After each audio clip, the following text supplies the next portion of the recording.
Hey everybody, it's Master Gallengeist here, bringing you my review of The Expanse Season 2 on Amazon.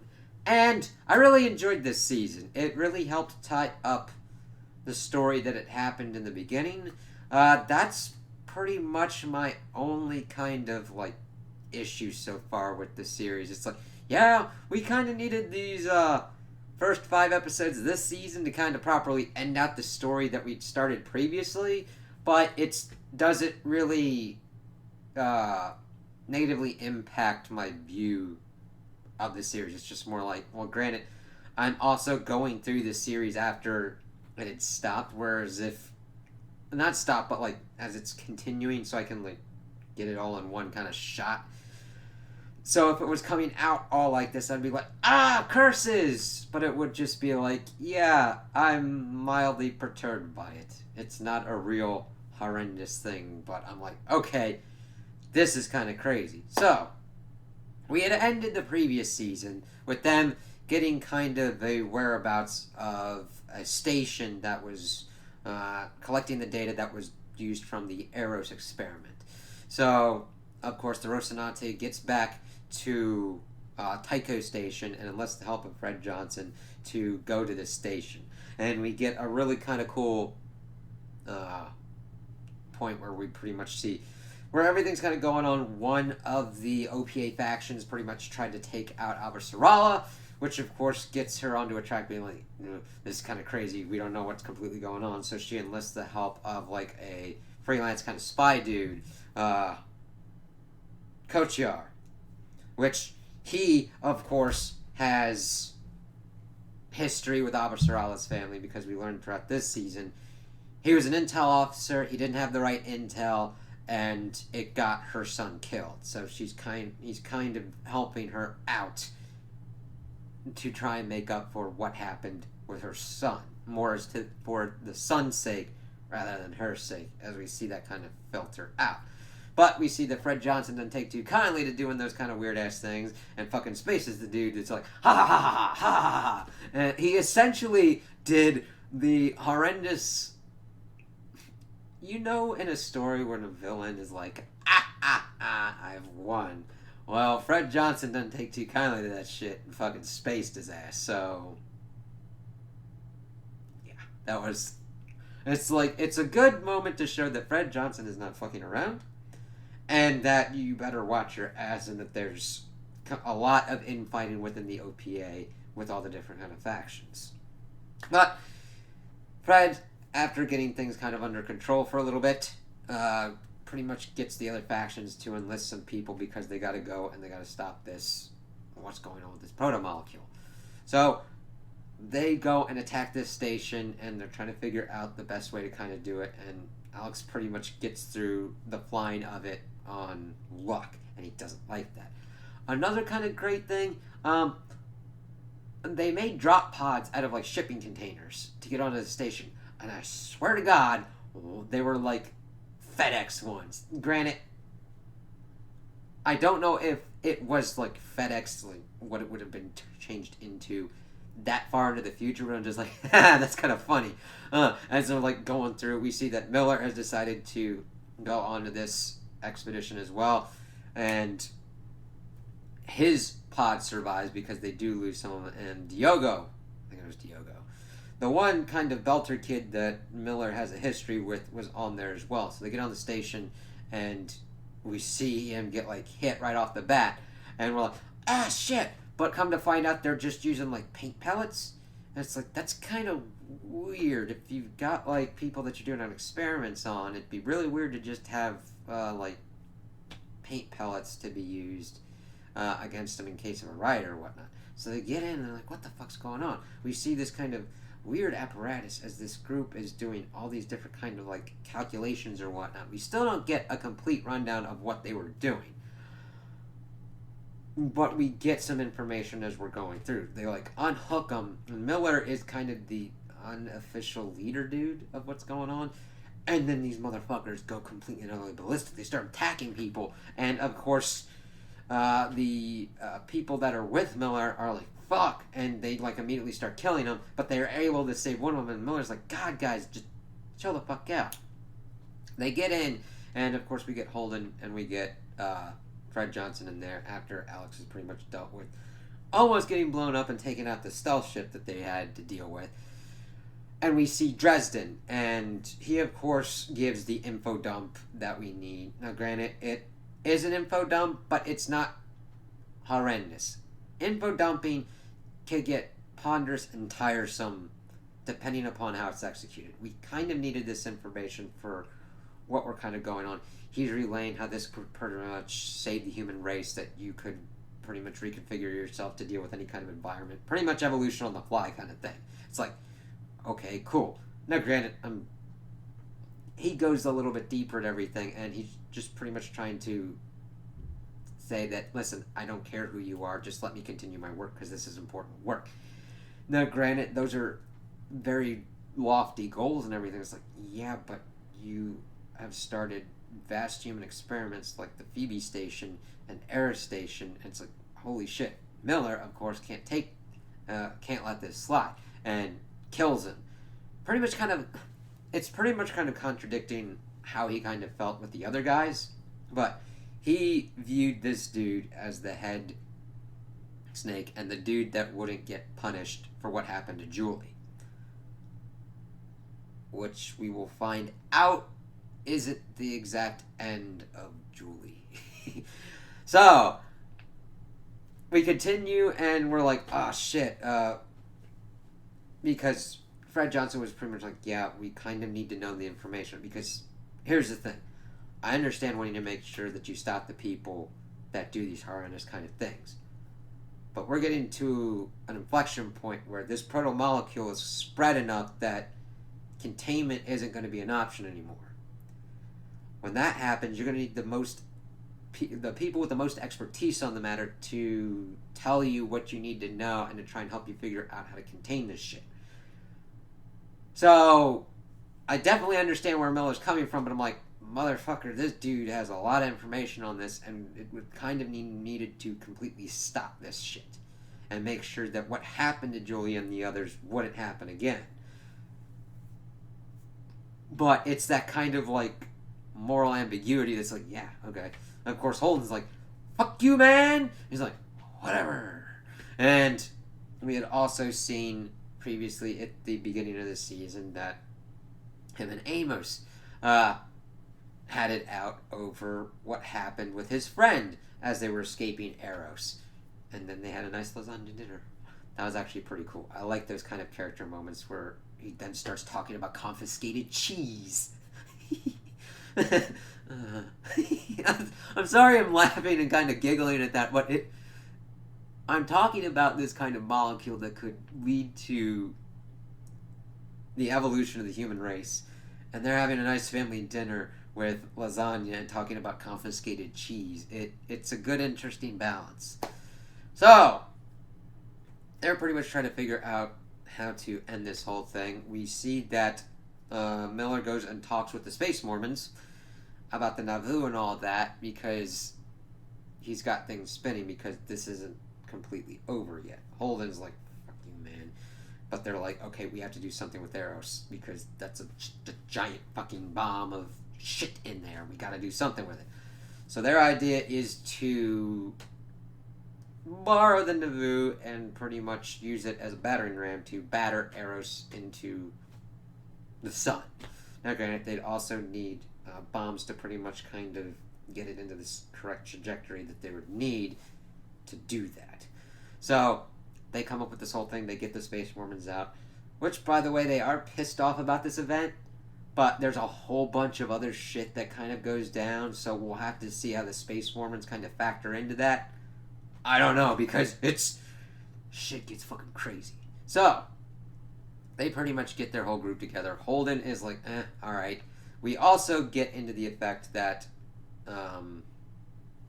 they had proto-molecule from the Anubis, and they had hidden it out at first, and they get to the point in time that they're like, listen, we need to destroy this to get rid of it.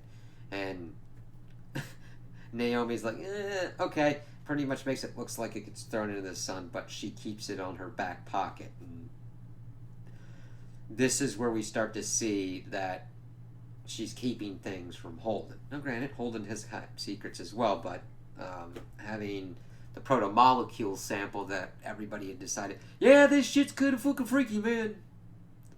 And it's kind of fucking freaky. And having that behind someone's back, that's okay. There's a difference in kind of effects. I, as a child, woke up one time when was hungry and did not know how to like make food for myself, and I ate like these peanut butter candy cakes that I would usually share with my sister or whatnot. But I'm like, I'm woken up and nobody's up and I'm hungry, so I ate them. And it's like, oh no! And I'm like, I'm sorry, and I didn't mean to do that kind of thing. That's a lot different than having something that could be a galaxy-wide ending annihilation if you fucking sneeze at it wrong. Balance. So like if Holden's like, yeah, I accidentally ate or drank the last pot of coffee or whatnot.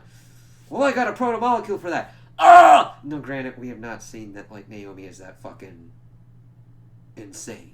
She understands the politics at play, and I understand why she would do that, but I'm like, most of the people that have an intimate understanding of this thing keep fucking dying.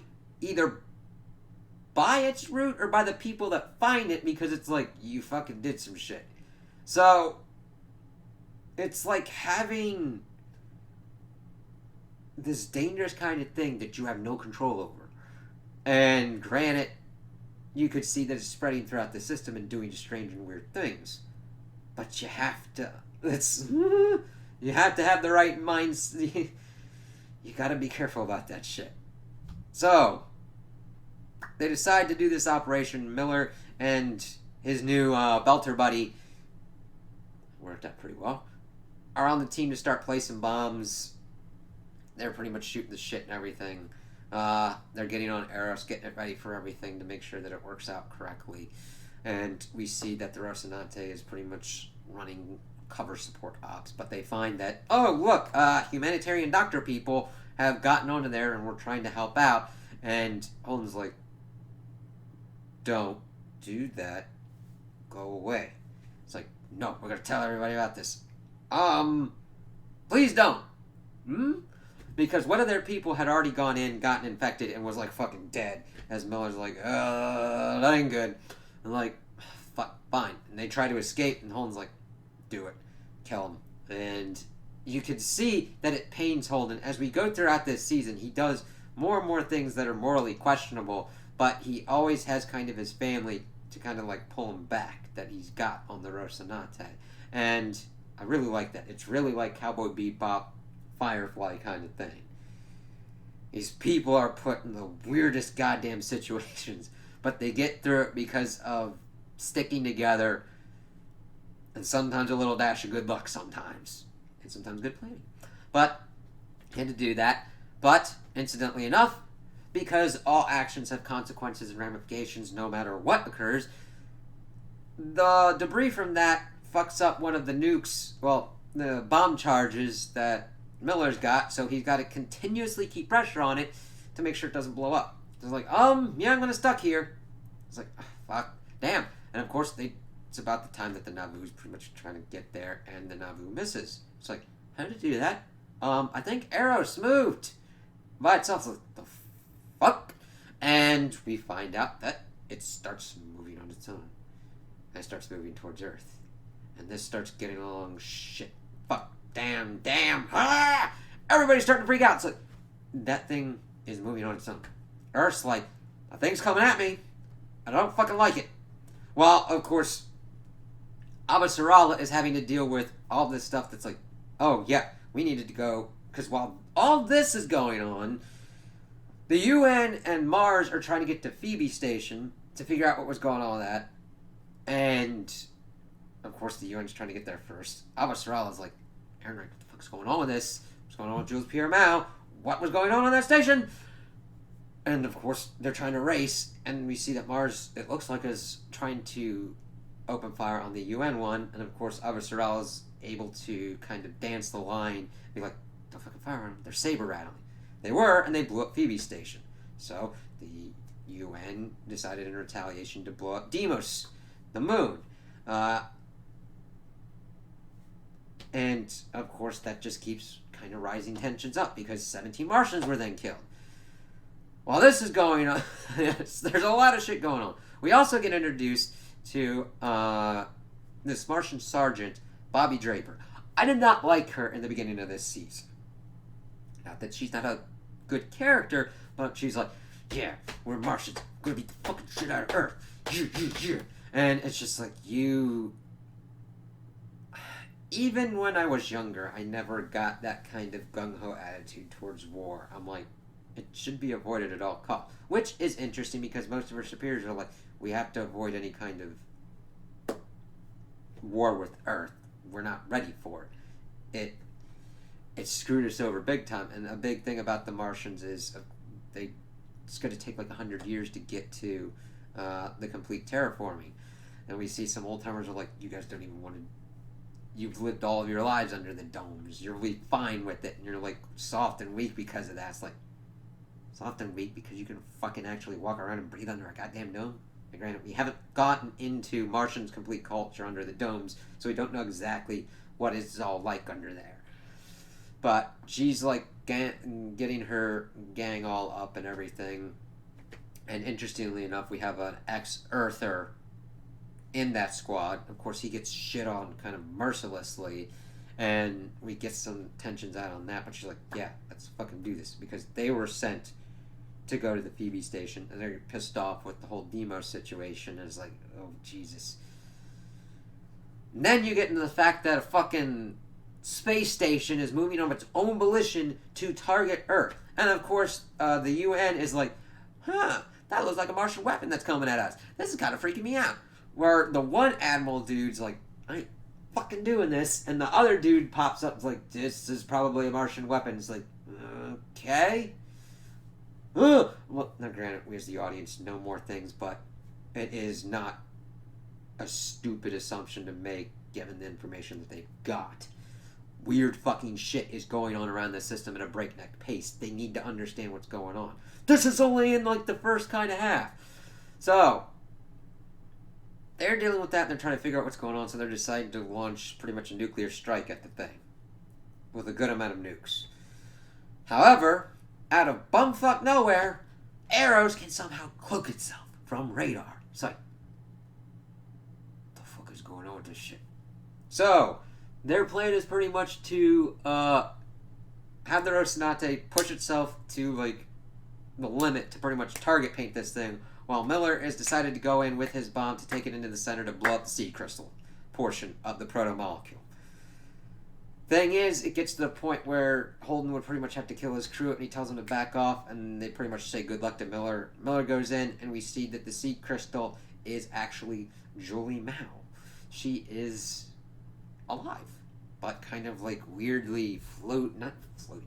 She's like in some kind of weird kind of proto-molecule kind of thing, but it's interesting that we had seen her pretty much in a dead state scenario kind of thing, and now she's glowing blue and is able to control things, and that the reason she's going towards Earth is she's like, I want to go home. And she has somehow been able to imprint that upon the proto-molecule and is making it go towards Earth. Miller, of course, gets there and is like, hey, kid, you kind of have to fix this. You can't go home. You got to change this thing's course. Fly somewhere else. And he takes his suit off. He gets intimate with her. Not like intimate, but like tells her to like hold on to the bomb thing. And then Eros gets flown off course from hitting Earth and then hits Venus instead. And I'm like, it's going to be interesting to see what goes on with that, because fucking weird crystal growth didn't kill Julie. It fucking turned her into something else. This was just the proto-molecule doing shit on its own. Alright?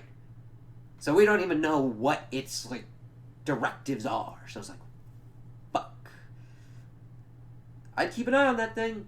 Of course, a lot of the nukes missed, and they were pretty much deactivated except for 30, and we get to find out that Fred Johnson has those 30 nukes. So now the balance of power has now shifted to a three-way kind of more mate with Earth with nukes, though vastly depleted at the moment because they tried to blow up a rock that was trying to kick its ass.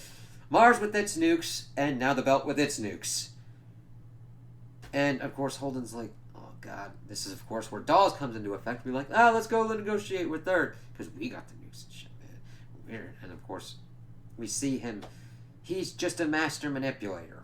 He says all of these things. You look at him, and it's like he just says all these things that go well with the belts. We see Belters and Fred Johnson and James Holden try and get everybody to be like, you have to watch out with this. And of course, Dawes plays to everyone's emotions, and he says that he's trying to do this for a better belt, but you can always tell. Now, granted, he has a bad past. He killed his own sister because of all this shit. He was forced into a situation of that. But you can tell a person vying for power like he was vying for power. So, that's kind of where that situation ends, where we've got Eros landed into Venus, Miller pretty much presumed dead, Diogo helping out Dawes, because we see that one of the scientists, Cortazar, he just wants to do more work and do more research, so they give him stuff, and he's like looking for signs throughout the whole system of the proto-molecule. We get some interesting kind of stuff with him and Amos because of this procedure that was done to Cortazar to remove his empathy. He doesn't think of how it'll affect other people. It helps him do his other work. We see them try and get into his empathetic state because of what happened to his mother dying of a disease like she did.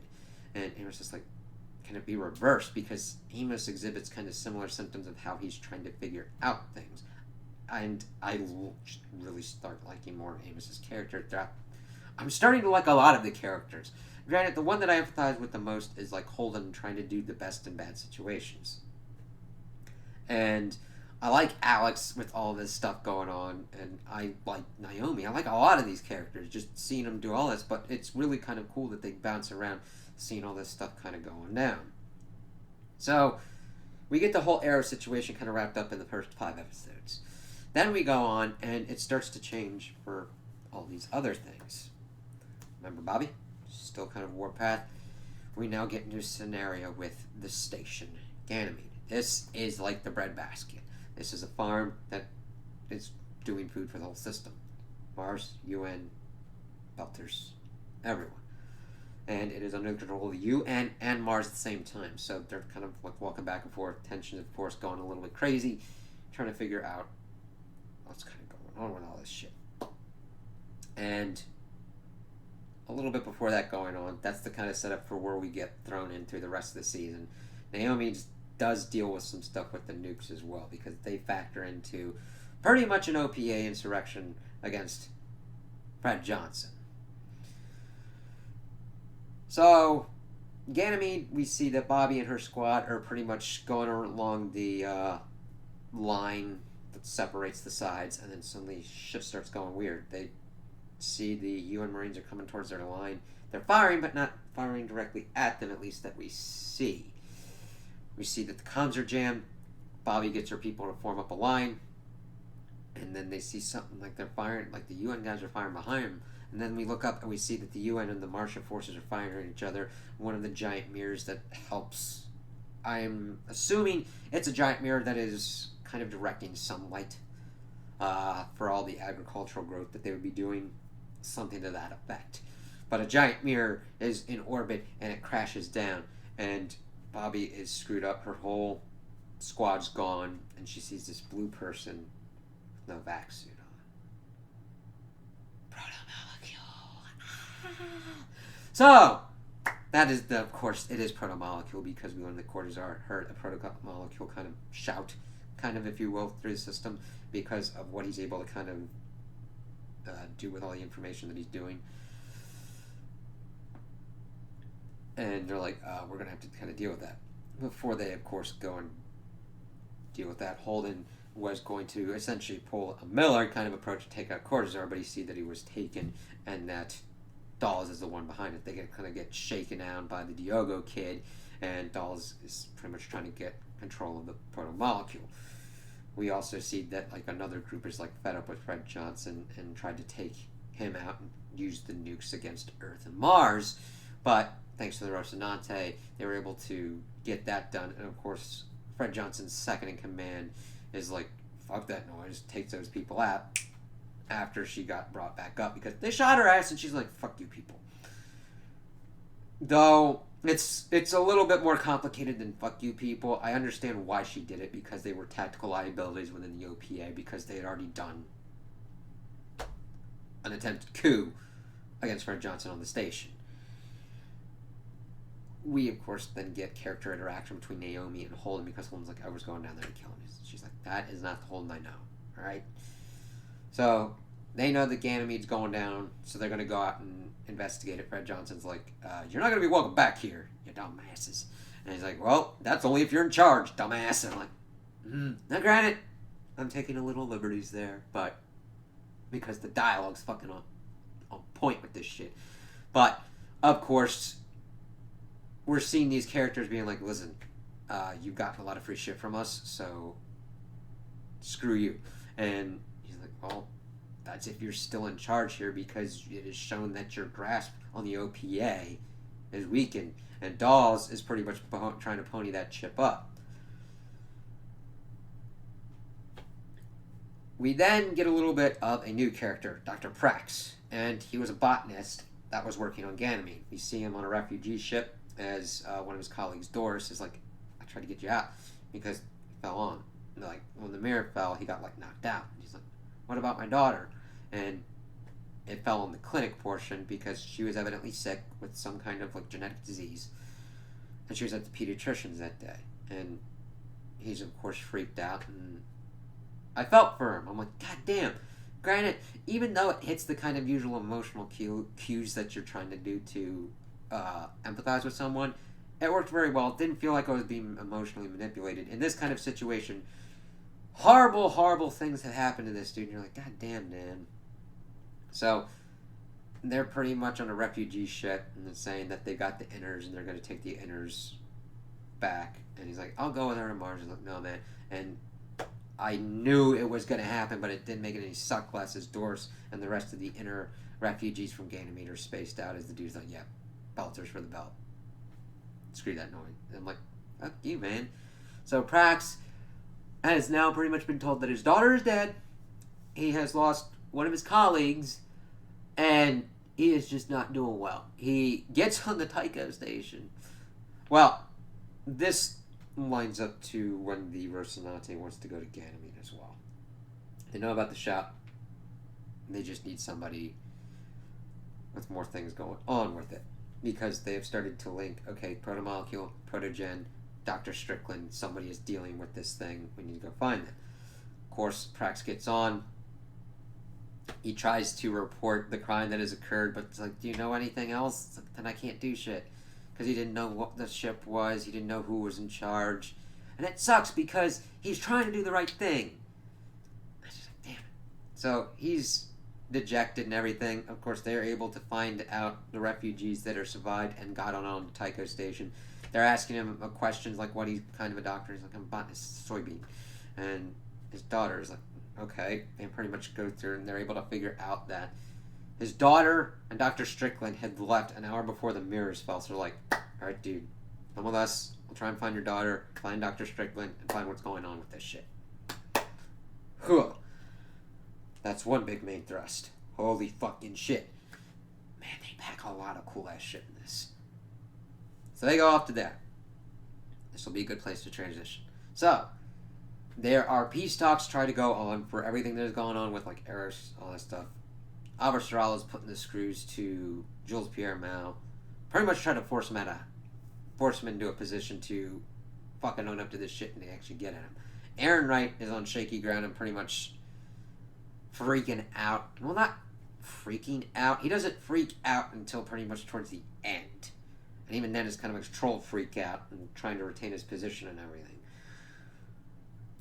They're able to get everything together. We get Bobby is called forth to provide her statement, and of course, she is. In the beginning, we see that gung-ho-ness as a soldier, and then her superiors tell her, "You're going to say that you fired first because Mars doesn't want a war.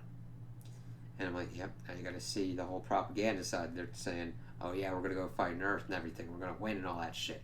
It's what they drill into this Marine sergeant. And then when shit hits the fan, you find out how they really feel and what they really do. And while that's going on, Avasarala has got on the side. She gets in contact with this other scientist and sends him and Colonel Janus to Venus to investigate what's going on with the impact crater of Eros. Sorry, since we're doing a lot of Earth stuff when I'm talking about this, it's good to kind of drag that in. That I'll get to more at the end because of how short of a thing that is. So, Bobby gives her testimony, but Avasarala is like, that's bullshit. And she's like, there's some other shit that's going on with there. And pretty much accidentally gets her to freak out and talk about a blue dude without a vac suit. Of course, Avasarala is like, that sounds weird. And is like, alright, let's kind of try and get more on this. Of course, Bobby's first time on Earth. That was actually really well done. I really like the effects that they do for all the different kind of things in space and seeing a Martian on Earth that they're trying to get used to. One dude is like freaked out about the sun and pukes, and she wants to see the ocean. Why is that important? Because she eventually breaks out because she's like, fuck this noise, sees the ocean and all that, and she's pretty much being confined to quarters and all that because of everything that's been going on. And she's starting to understand that this is bullshit. She goes against Captain Martins, who we have seen trying to get her through these tumultuous times and tell her to fucking speak the lines that they want her to. And of course, after the disaster that happened at that questioning, they're like, yeah, you're pretty much kicked out. Fuck you. Oh, and she's like, Mah! And we have seen that another ship was sent out to Ganymede to get something. I know, this is a lot of intersection kind of stuff. We'll eventually get back to the Ganymede thing. But she figures out that it was a weapons test and that they were pretty much used as shit bait. And she ain't having that. So she escapes, requests political asylum on the UN side, and goes and pretty much talks to Avasarala. Kochiar's like, what's your kind of game? But, of course, she's like, I ain't having this bullshit. If anybody fucks with me and mine, I fuck back. And she's like, alright, cool. And we kind of need her because Jules Pierre Mao pretty much sends a message and be like, alright, we need to talk this out. You've been squeezing me. I want this shit to stop. He's pretty much shopping her as his next patron for what's going on. Now, we understand that this is pretty much being billed as a weapons kind of platform. Understandable, because God forbid you wouldn't want to do an R&D project without any kind of weapons applications. But we see that Jules Pierre Mao is kind of a complicated dude. He's not just a mustache twirling arms dealer sitting in the middle. This is something that is kind of big. Of course, we see that they bring Bobby on board to help as backup, even have her power armor as well. And they meet up in orbit, and Aaron Wright, of course, is trying. He's pretty much almost talked about how he's been involved with Jules Pierre Mao stuff. He was going to be questioned and everything. And, of course, we see that that was a weapons test for the Martians, because that was the drone that she saw flying over her as she kind of woke up, as we saw her blood kind of crystallizing in space. Very cool effect, by the way. So, it's pretty much going to Mars. He's doing whatever he can to get it to a good kind of state. And, of course, Jules does talk with Avasarala, being like, no, I'm not the child. I'm the parent in this scenario, trying to get these people onto pretty much equal kind of footing. But we can swing it back. Of course, Aaron Wright decides to take this time and murder his counterpart from Mars with a drug that was specifically built to kill Martians and make it look like a heart attack, to force Jules Pierre Mao to fix up his mess, kill Avasarala, and keep Earth on the dominant side of the equation with the protomolecule. So they kind of have to deal with it. Kochar does get wounded. Avasarala, where he is like, yeah, I'm just doing this for your son because I fucked up with him. She, of course, was going to give herself up. And the captain of the ship's like, I don't need to kill you, dude. I just need that lady. But of course, Bobby's like, hey, I can figure this out. Goes out. He was able to get her power armor and get everything kind of situated. That then goes into talking about like one of Naomi's explanations of what she was doing with the proto-molecule. Those are the important bits, I believe. We will hit Venus more towards the end. So, let us get to Ganymede. They got us set up. We also get a kind of cool scene where James and Naomi reveal that Amos and Alex, that they are in a relationship, and their reaction of like, dude, I knew it! And they had like some kind of bet going on. It was fucking hilarious, and I love their reactions. He's like, oh, come on, and Amos is like getting ready to kind of punch him, but then he gives him a wet willy instead, and then James is like, yeah, I'm glad that you and I kind of have an understanding here. He's like, yeah, dude, I kind of view her more of a sister, but she said like she was down to fuck, I wouldn't say no, and then walks off. It's just, granted, the dialogue's a little bit better than that, but I'm just like, Holden's like, the fucking shit. It's just great to kind of see the different character kind of interaction with that, and I'm just like, yeah. So, Mars has pretty much cordoned off what is going on Ganymede because they want to know what's going on, and weapons tests. Gotta keep everything under control. This, of course, throws a hot, steaming pile of shit stack into Holden's plan, so it's like, alright, let's get on a relief ship, get taken in that way, so that way we don't raise suspicions. However, granted, I understand the plan, but it goes complete to shit. We see him doing these things, getting onto the Weeping Somnambulist. Of course, they make it seem like it's a Martian kind of boarding thing to check out what's going on. Of course, the wife and husband, well, the wife more so, is not happy with what's going on. Like, we're not here to take this, we need to get on this station. And fine, whatever. And of course, they had to deal with the Ganymede police to give parts of their stuff to them and then get the refugees and get out. However, Holden doesn't feel right about what was going on, goes back with Amos, and it gets into a shootout between him, Amos, and the cops, and of course her husband gets killed in it. She's pissed the fuck off, understandably. Though, granted, they pretty much could have killed her and her husband, taken the ship, taken the food, and fucking fucked off, and told the refugees to go suck it. So, I understand being pissed off that your husband is dead. And that Holden had a part to play in it. He's not fully to blame. Because there were dickholes that are like, I'm gonna take this shit! And that's how we had that. And Holden is just like, damn it, fuck. So, they're going through, they're trying to figure out what's going on. We see that Dr. Prax has seen what's going on in Ganymede and understands that it's pretty much in a system failure. We get, now granted, the dialogue is a lot better than this, but the simple gist is, normally within a biodiverse ecosystem, if certain things would fail, there would be backups and backups that could eventually take places and shift. It wouldn't normally fall into complete and utter disarray unless a gigantic catastrophic event would happen. Ganymede, because we see all these plants are like they're not getting any real nutrients. These are only going to last a couple days because of how it's used for air scrubbing. And people trying to eat these things to get nutrients, but they don't have any nutrients.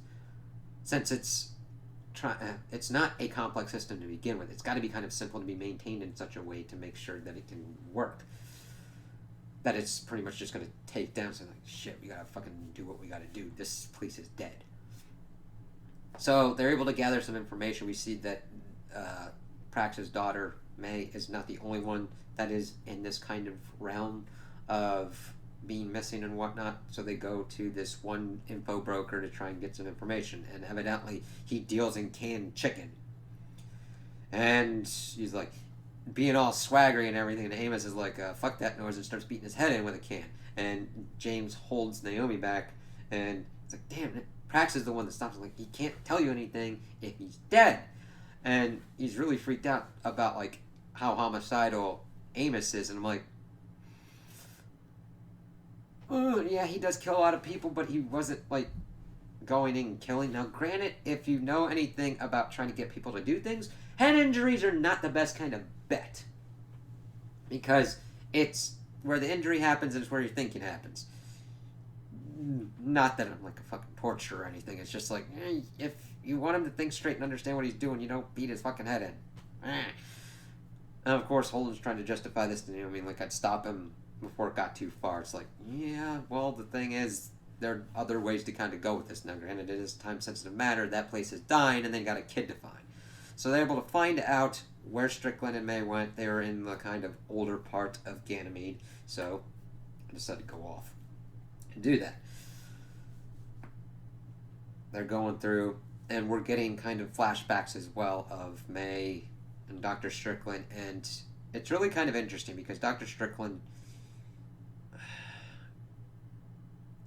does treat May like a child, but understands how to kind of handle her, giving her games to kind of take her mind off of things and trying to get her to do what he wants. Very manipulative because of what he's trying to accomplish. So they're going through these older parts. They get in there and they see pretty much these armed people and these scientists that are having a pizza party. Yeah. Fuckers. People are literally starving, and we've got some armed-ass motherfuckers and some scientists with some pizza being like, yeah, we're having a happy-ass day. It's like, huh? Of course, Prax accidentally initiates a gunfight. Amos gets injured again and sets off all kinds of events. We see that one of the children is pretty much infected with the proto-molecule and dead. And it's like, oh shit, but it's not May. So we see that Holden is going completely Captain Ahab, Moby Dick kind of style, wanting to destroy all evidence of the proto-molecule. But granted, the kid looked pretty much dead because it was already on like a crematorium incinerator kind of fucking thing. And then, here we go. The scientists decide to try and throw in a grenade, but Amos is able to get to the grenade, toss it back in. We hear some crazy ass shit, and they go out, and we see that pretty much all the scientists are dead, ripped apart by something, and something ripped its way out of an airlock. Now, while this is going on, the Rocinante has been pretty much sitting behind a moon, trying to wait for everything. But of course, lockdown, the Martian ship coming in to collect their weapon has come in, and he's like, shit, I gotta get in there and get him. So, does this kind of thing. Aaron Wright will eventually destroy that thing. How it all lines up. So, he's able to get there, not without some kind of crazy-ass things going on. He did get bored and had some kind of crazy things as he was trying to, like, drink soda in 0G. Soda? Or energy drink. It's not really important, but it was kind of interesting to see what Alex would do to kind of entertain himself. Character moments. But he's able to use his thrusters to gravity shoot himself onto Ganymede, which was actually pretty cool. I'm like, yeah, he's going to do that. And he did it. I'm like, you know what you're doing. So that's kind of where they meet up. Holden tries to get information out of the scientist about what's going on with the thing, and pretty much she's like, help me. He's like, tell me what the fuck's going on with that thing. And evidently they had used the proto-molecule to create something in their image. So evidently this was something that they were able to tell the proto-molecule to do to make this thing. And whenever someone says, like, I created it in my image, I'm like, wow, you are an arrogant little fuck. And she dies. So Holden's like, I gotta go do this. And Amos like, we gotta help these people off here. Me and Amos are gonna do that. Him, Prax, and Alex pretty much go after White Whale. Go off. Holden, of course, is going nuts. Naomi has to deal with the situation that the Somnambulist has enough oxygen on board for only 52 people, including the crew, as Naomi and Amos are dealing with everything. We see that one of the refugees, who the the captain has pretty much tried to keep everything straight, is trying to keep everything all right. Him and Naomi pretty much are able to get everybody into a position to have the children and the younger ones on board to get out. And Naomi, of course, was going to give up her spot to that dude, but he's like, no, he's still got some work to do. And we'd also gotten some information that she had evidently lost his son as well. she was doing that bonding thing with Dr. Prax. And he, of course, was like, well, if you were in my position, you wouldn't listen to what you're saying right now either, because I need to find my kid. Like, fair point. But she's able to get that all set off. They're pretty much getting off. They had pretty much had the understanding that Holden and them would pretty much come in to help them if the Martian blockade was trying to kind of fuck with them. Spoiler alert! The Martian blockade tries to fuck with them. And of course, they shoot a missile off, and Alex is able to get through to Holden and be like, dumb fuck, we gotta go save our family. And he's like, alright, yeah. Right? They break off the pursuit of what's going on. Of course, Prax is like, this could be a person and we could communicate with them. I'm like, yeah, with that. We don't know what the hell's going on because this thing is not... I would understand Holden's position more if this thing was like actively infecting people and was a kind of biohazard of continuing to spread the protomolecule. But from what we've seen, it has only been able to kill people, and they have not been infected with the protomolecule or zombied up Julie Maud itself into some kind of weird-ass thing. So, I understand his Ahabness to a point, but I'm more on Praxis side of like, okay, it's not an immediate kind of like thing. I mean, think about it. It has been captured by these weird people. It was pretty much put into a sedation booth, and it then got fucking grenaded out of its sedation booth and was like, I ain't about this shit. You know? But that's me and with the information that I've got. Holden doesn't have that information, and I can understand why he would act like this. So, they're able to get out in the nick of time. Holden does this kind of badass kind of thing of like, fucking test me, bro. Martians are like, nah, we fine, Pam. And they get everything on lock. And the wife is like, alright, they came in when they needed to. So everybody gets back on board the Rocinante of Naomi and Amos. But the thing is, we see hatch kind of thing is ripped open. So guess what, baby? We're gonna alien this bitch. And I say that funny, and I'm like, I don't mean it as a knock to it. It's like, hey, we got something on board. And they're trying to figure out how to deal with it. It's like in this kind of cargo thing, but it's acting kind of weird. Try going and shoot it. That doesn't do shit. It fucking heals itself. It's like, okay. And it tosses a crate that crushes Holden's leg and has him pinned mag-wise to a wall. And Amos gets out, and they're like, alright, let's just kind of like blow it out. It'll probably kill Holden. Naomi's like, you wait. So they're in the process of that, but then Prax sees what's going on. We see that the creature, the hybrid, is digging towards something. Find out it's reactor, of course, radiation. And he's like, hey, change its nutrient stuff. Well, Naomi was able to get like a nuke, and they're like, alright, let's use its core to get it, turn off the reactor, and lure it out like that. Because Holden's not doing too good. And we did get a nice moment where Holden's like, I'm sorry for everything. Not a lot of people get the same kind of send off that they can. And it was like, what the fuck up? It's like, ugh. That was a pretty... I like that kind of exchange between them. He was trying to like make sure everything was alright. And she was like, I'm not having that until we're fucking done with this. So her and Prax go out. He's holding it. At first you think he's going to pretty much try and talk to the thing or whatnot, but he just kind of tosses it. Of course, it then has it and is kind of like looking at it. Rocinante spins around and blasts that motherfucker with its exhaust. And it is gone. It's like, okay, good. So, we had seen that all this has now culminated and they're all kind of done. Holden's back up. He also gets knocked in the leg a lot by the people. Like, you're good. No, he's like, I know we said no more secrets, so I gotta tell you this. I did not destroy the protomolecule. I instead decided to give it to Fred Johnson. So the belt now has the protomolecule as well. And that's where the season ends. And it's like, holy shit. We'll have to see how this affects their relationship, and I can't wait to kind of see that going forward. Now, that of course is that ending. We've also seen the stuff with the Mars/Earth ending where I'm coupling with, and Venus. We get a nice little kind of thing of what's going on, the kind of different kind of pulling and philosophies of scientists. With the scientists that Avasarala sent and Colonel Janus, where Janus is more cautious, and Avasarala's scientists are like, hey, yeah, we need a new map. Whereas he's talking about like when they've gotten to places where there wasn't a map, here there be dragons of like, beware, there be danger here. So they're pretty much jockeying to try and send probes down while this Martian one is pretty much trying to look into stuff as well.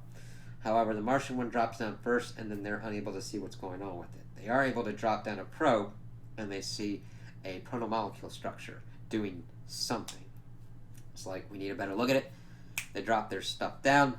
We also see that Adam Savage from Mythbusters was in here, and it didn't really take me out. I was like, oh, that's kind of cool to see him doing that kind of stuff and actually having lines and shit. But they go down, and they're pretty much above it, and then suddenly it stops and it's taken apart. I don't know if these people are dead. Like, and not that it was like blown up or anything. It was like it was deconstructed without any kind of physical kind of force. Some kind of force beyond our reckoning at this point. Like, it would be like psychic or whatnot kind of thing.